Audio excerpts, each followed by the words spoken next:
వినాయక చవితి గురించి తెలిసిన కొన్ని అరుదైన విషయాలు. పాయింట్ నెంబర్ 1 వచ్చేసి వినాయకుని తల్లి గౌరీ వ్రతం. వినాయక చవితి నాడు కాకుండా రెండో రోజు కూడా గౌరీ పూజను జరుపుతారు.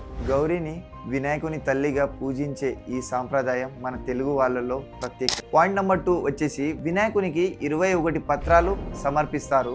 ప్రతి ఆకుకు వచ్చేసి ఒక్కొక్క ప్రత్యేక ఉంటుంది. ఉదాహరణకు జామాకు ఆరోగ్యాన్ని సూచిస్తుంది, అరిటాకు వచ్చేసి సంపదను ఐశ్వర్యాన్ని సూచిస్తుంది. పాయింట్ నెంబర్ 3 మొదట పూజ వినాయకునికి ఎందుకు? ఒకసారి దేవతలు ఎవరు ముందు పూజ అందుకోవాలని పోటీ పడ్డారు.